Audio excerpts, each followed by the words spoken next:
She was standing at my door at 7 inches the morning, holding a manila folder and looking at me like she'd been rehearsing this moment for months. "I need you to sign something," she said. "And I need you to do it before noon." I hadn't slept. My divorce had finalized the day before. The apartment still smelled like the candles my wife used to burn, the kind she bought from a boutique on 5th Street, the kind she stopped buying for our home long before she stopped pretending to love me. I was in yesterday's clothes, holding a coffee that had gone cold an hour ago, and the woman standing in my doorway was the wife of my best friend. I should have closed the door. I didn't. My name is Marcus Webb. I'm 32 years old, and I spent 8 years building things. Literally, I'm a licensed contractor. I built additions onto houses, renovated commercial kitchens, managed city permit projects. I was good at it. I had a reputation, a license, a small company with my name on the door. I had a wife who told me I worked too much. I had a best friend we'd known each other since college who told me my wife deserved better than a man who was always tired and smelled like drywall. He said it like a joke. I laughed. That was 6 months before I found out they were already sleeping together. I didn't find out through a calendar or a text. I found out because my wife left a voicemail for her sister and accidentally sent it to me. 22 seconds. I still remember every word. She said she was finally happy. She said she'd been pretending for years. She said my best friend understood her in ways I never could. She said it casually, the way people say things they've rehearsed until the guilt wore off. I didn't confront her that night. I sat in my truck in the driveway for 2 hours and thought about every time I'd come home late, every dinner I'd missed, every weekend trip she'd taken with her book club. Then I went inside and acted like nothing happened. Because I was so blindsided I didn't know what else to do. She told me 2 weeks later. She'd been seeing him for nearly a year. She didn't apologize. She said she hoped we could be adults about it. I said, okay, because that was the only word I could find. The divorce took 4 months.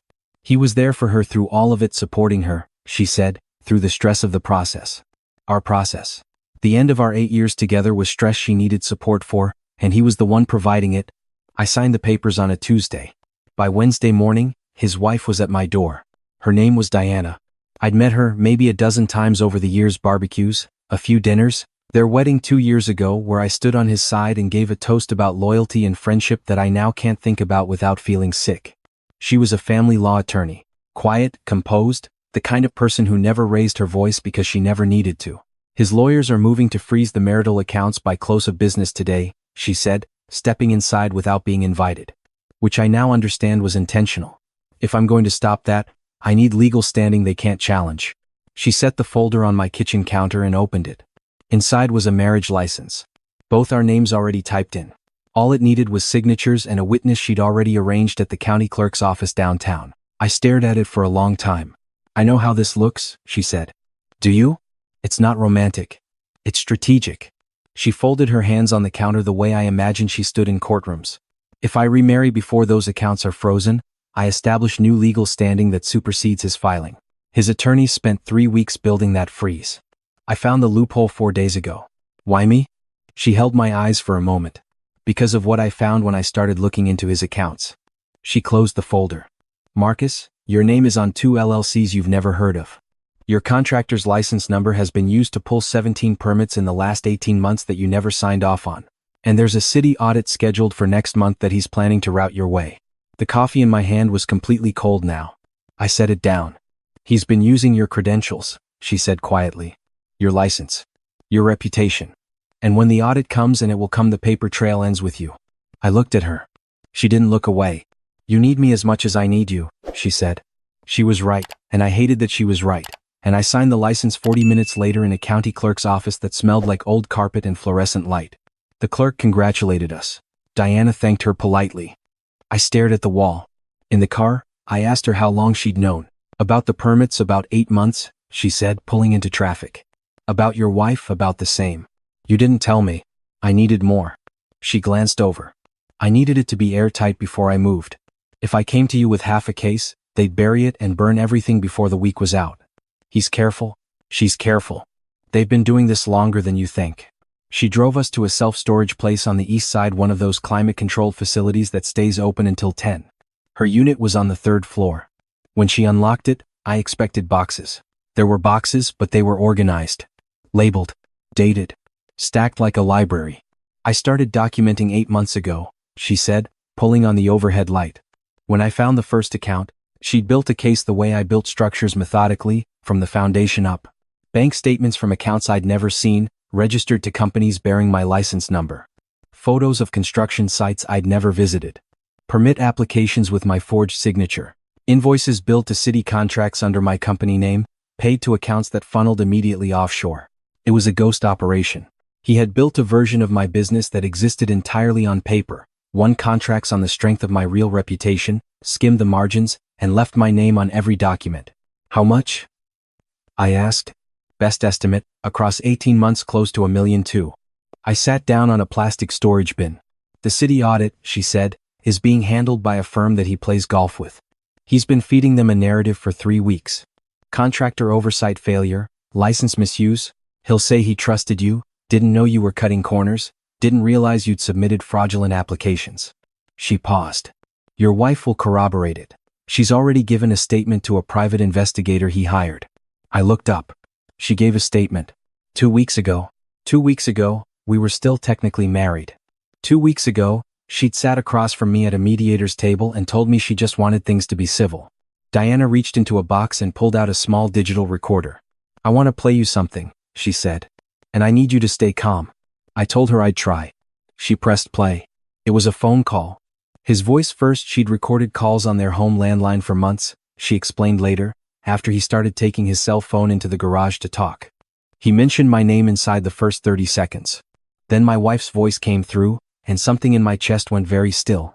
The audit letter goes out in 6 weeks, my wife said. By then the permit records will already show the license number. Marcus won't be able to explain it without implicating himself. He doesn't know anything to implicate himself with, he said. That's the point. She said. He's clean. That's what makes him perfect. He won't know what he signed until it's in front of a federal examiner. There was a pause. What if he lawyers up early? He asked. He won't, she said. He trusts systems. He thinks if he did nothing wrong can happen to him. A small sound, almost a laugh. That's always been his problem. Diana stopped the recording. I didn't speak for a while. The storage unit was cold and quiet, and I could hear traffic somewhere outside the building, ordinary and distant, like a world that hadn't shifted on its axis. She was never trying to leave quietly, I said finally. No, Diana said. She was positioning. The divorce made you look more sympathetic, a wronged husband, financially separate from his former spouse. No one looks too hard at a man whose wife just left him. She put the recorder back in the box. They needed you isolated, confused, and too proud to ask for help. I thought about the 2 hours I'd sat in my truck in the driveway. I thought about all the times I'd come home late and she'd looked at me with something I'd told myself was exhaustion. I understood now what it actually was. What do we do? I asked. She smiled, not warmly, but the way someone smiles when a plan finally comes together. We do exactly what they did. We wait. We drove back across the city and checked into a motel, 2 rooms. Separate doors, nothing cinematic about it. Diana worked at the small desk until well past midnight, while I sat on a stiff mattress and tried to figure out how my life had become a thing I didn't recognize. She explained it methodically. His shell company structure was built on 3 layers. My license at the base, a holding company in Delaware registered to a name I'd never heard. And at the top, a real estate investment entity tied to a city development deal that was currently pending council approval, a deal worth over $6 million in public contracts. The plan was to go in front of city council with documentation before that vote happened. But not with accusations, with proof. Sequenced, time-stamped, airtight. They'll come to you first, she said. Once they know the audit is imminent, they'll try to manage you. Your wife will reach out. He might too. They'll want to know your posture before they finalize their story. And what do I tell them? Nothing that isn't true. But nothing that helps them either. She looked at me over her laptop. You're confused. You're hurt. You're just trying to move forward. She paused. That part won't even be hard to play. She was right again. 3 days later, I got a text from my wife. Just checking in, she wrote. Hope you're doing okay. The casual warmth of it, the complete ordinariness made my jaw ache. The day after that, my best friend called. I let it go to voicemail. He said he knew things were weird, said he hoped we could find a way through this, said he missed me.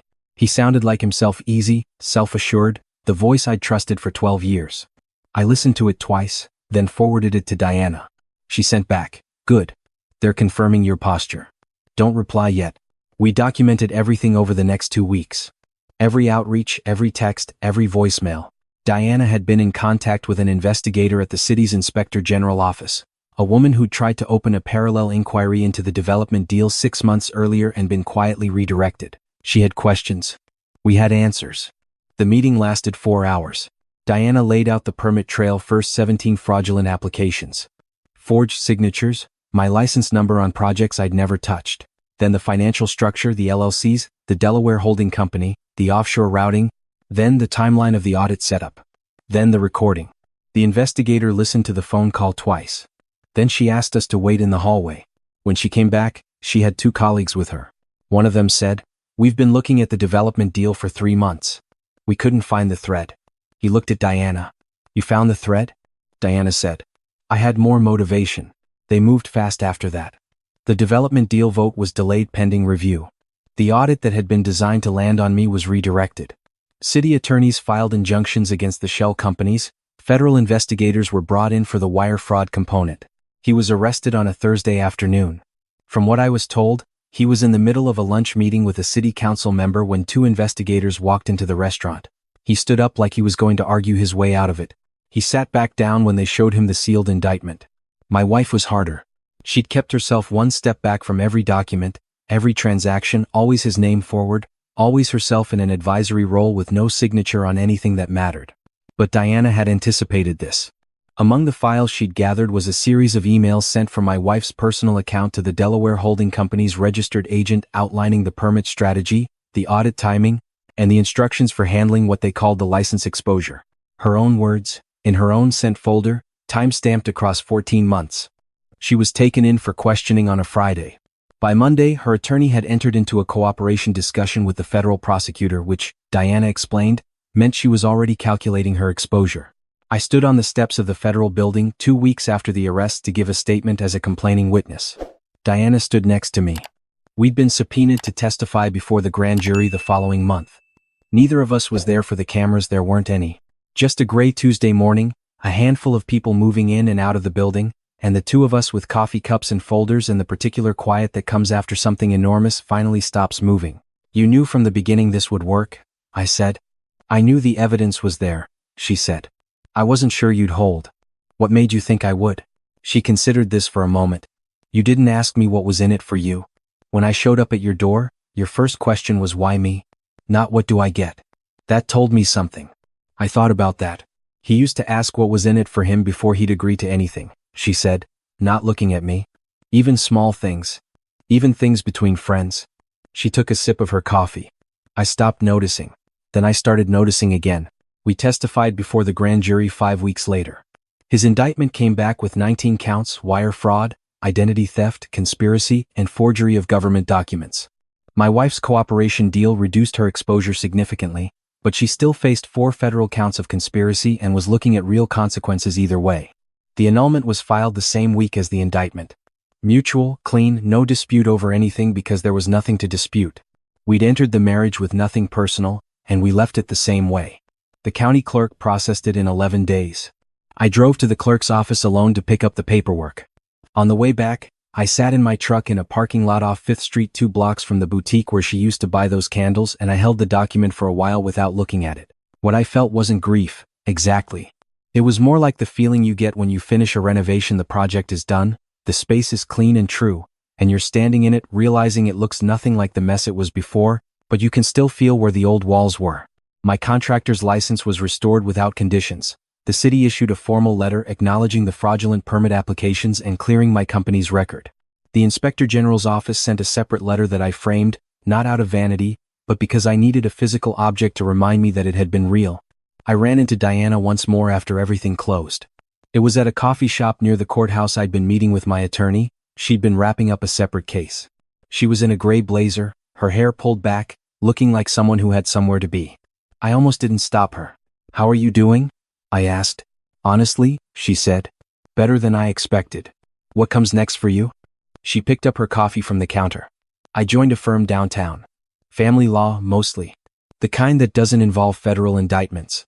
The corner of her mouth lifted slightly. "Usually," I laughed. It was the first real laugh I'd had in a while, and it surprised me. We stood there for a moment in that easy silence that I now recognized as something specific to people who've been through something together that no one else would fully understand. Not romantic, not unfeeling, just honest. I've been thinking about that storage unit, I said. All those boxes. 8 months of building that case. It kept me sane, she said. Knowing I was doing something instead of just surviving it. Did it work? She looked at me for a moment. Ask me in a year? I nodded. She turned to go. Diana, I said. She stopped. Thank you for knocking on my door. She didn't smile exactly, but something in her expression shifted like a door opening just slightly. Thank you for not closing it. She walked out onto the street and the morning swallowed her up, and I stood there with my coffee and the formal acknowledgement letter in my bag and the clean fact of my name restored to the things I'd built with it. That night, I went home to my apartment.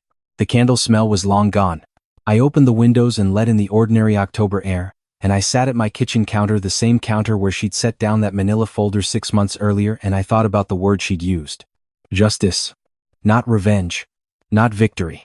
Not even closure. Which I'd always thought was a word people used when they couldn't admit they were still carrying something. She'd said justice, and she'd meant the specific, deliberate, documented kind. The kind that doesn't feel like anything in particular when it arrives, because you spent so long building toward it that the building became the feeling. I went to bed early and I didn't lie awake waiting for anything bad to happen. That was new. My license is in good standing. My company is small, but the work is real, and the name on the contracts is mine in every way that counts. I drive past construction sites sometimes and I feel nothing but the job. I don't think about him much. I think about her less than I expected, not because I don't remember, but because the version of her I actually knew turned out to be a performance, and it's hard to miss something that was never there. What I do think about, sometimes, is a woman in a gray blazer with a filing system built out of grief and intention, standing at a storage unit in the east side at 10 o'clock at night, saying the only way to beat people who fake everything is to become something they believe is real. I still don't know exactly what that something was, between us. A partnership. A plan. Something temporary that operated under real conditions. Maybe someday I'll ask her. Maybe I already know the answer.